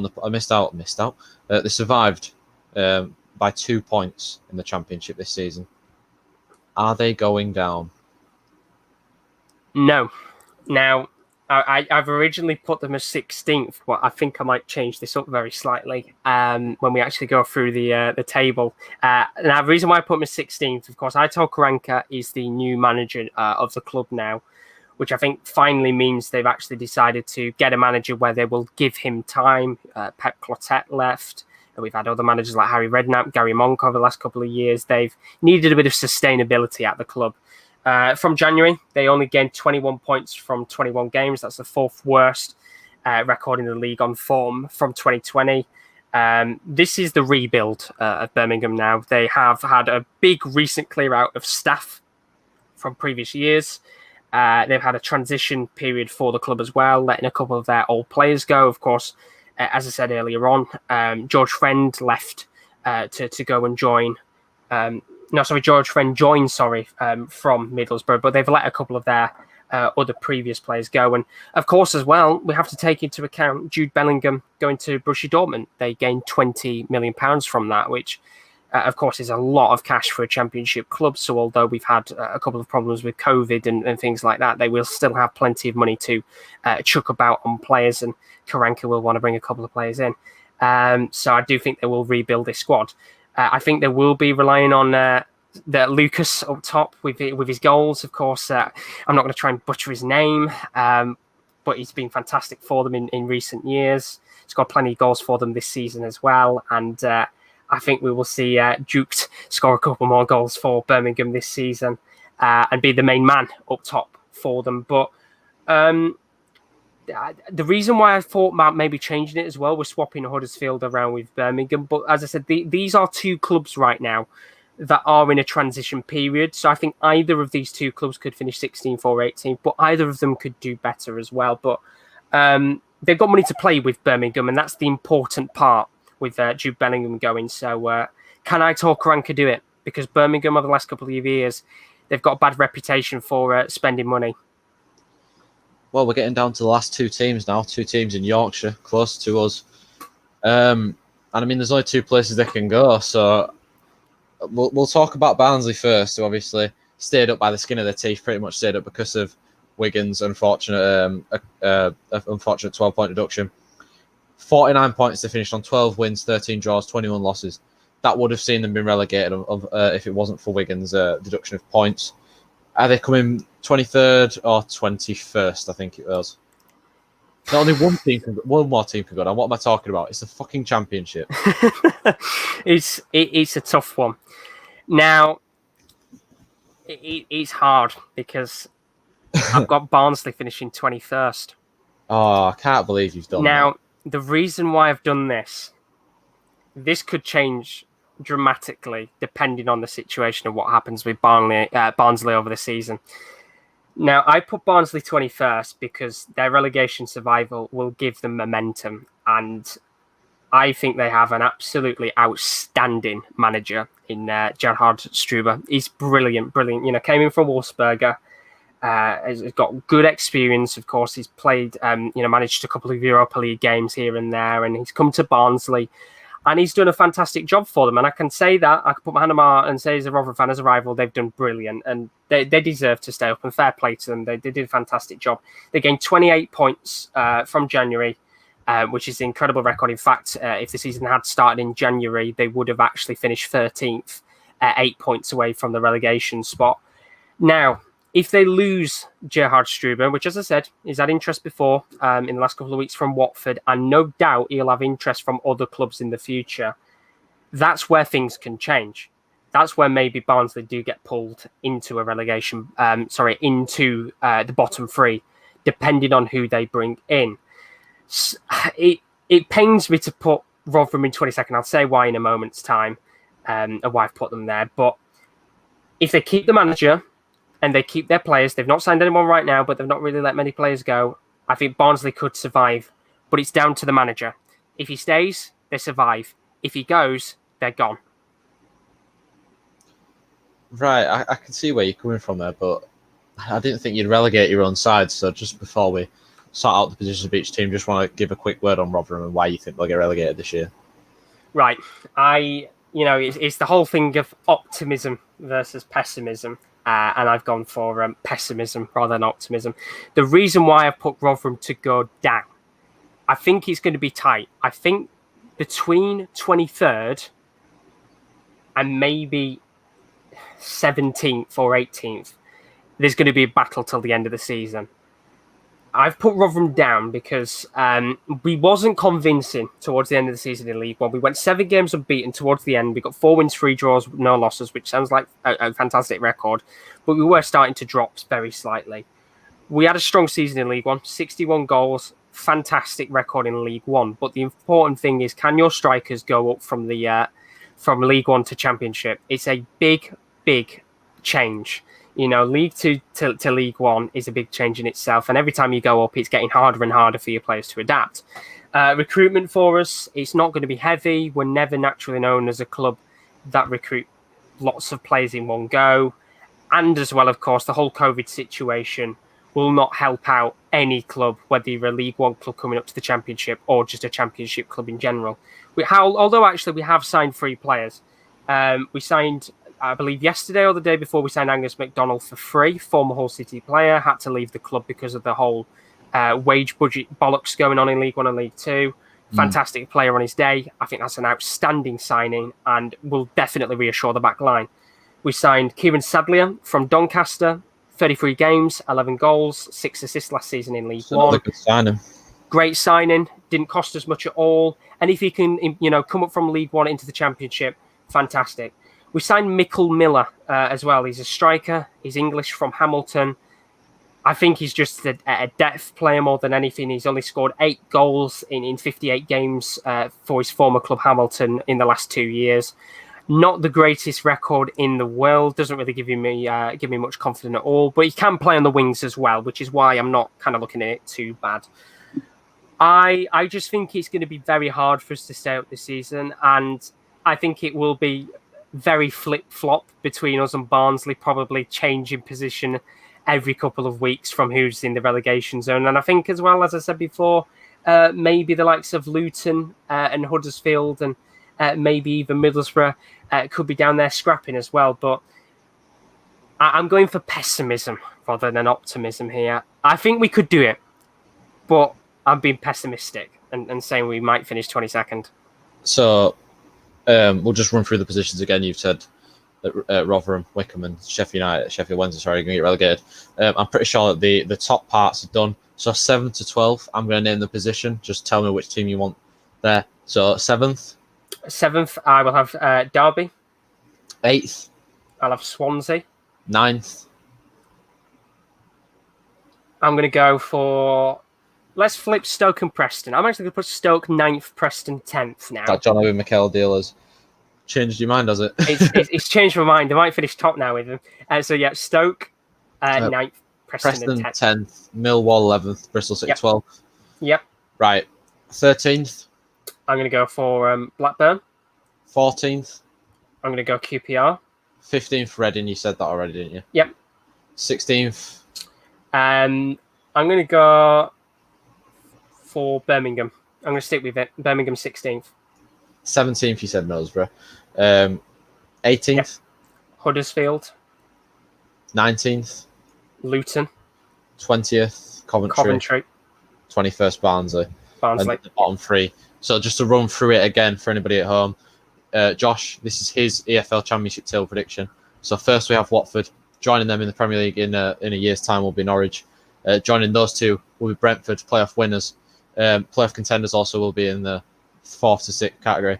Bournemouth, Cardiff, it is not Fulham, and Nottingham Forest. Derby finishing 7th, Swansea 8th, Stoke 9th, Preston 10th, Millwall 11th, Bristol City in the middle with 12th, Blackburn 13th, QPR 14th, Reading 15th, Birmingham 16th, Middlesbrough 17th, Huddersfield 18th, Luton 19th, Coventry 20th, Barnsley 21st, and you 3 people going down to League One. Rotherham, unfortunately, Wickham and Sheffield Wednesday. Now, there's at least two of the Sports Ground team that won't be happy with that, which is you and Will, of course. But thank you very much, Josh, for joining me today. I had a lot of fun doing that. I hope it was very, very fun. I'm hoping maybe my prediction is wrong with relegation and we do stay up, but who knows? It's going to be an interesting season because on paper, you look at those sides, anything can happen. That's what makes the Championship so special. Well, thank you very much for having me. Yeah, and of course, the plan is to do these and then look back at them on the end of the season and see where we went wrong. So it's not necessarily going to be a tier list video. I don't think that one. It's just going to be more of a look how wrong we were video. I'm going to be very wrong.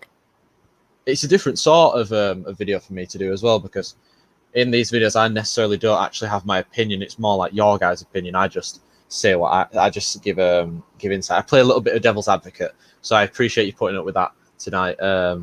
Thank you very much for allowing me to do this series as well. Thank you very much for joining me today. And thank you very much to everyone in the comments. I've had loads of people now. Benaldo, Bembo, Jasland was in here, KL, Chris Welch was in here earlier as well. Thank you everyone that has commented and liked the video. If you are new to the channel, please do subscribe.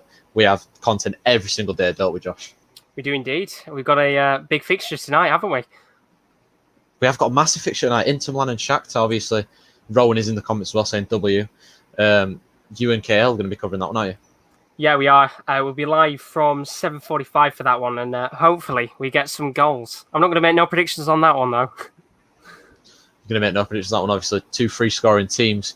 Yesterday, I saw my team go out, so I'm not ever watching the Europa League again. Yeah, it's mad because it's kind of like the 2 teams that me and Kieren L have been kind of representing over the tournament. So I think Passion Merchants will be out tonight.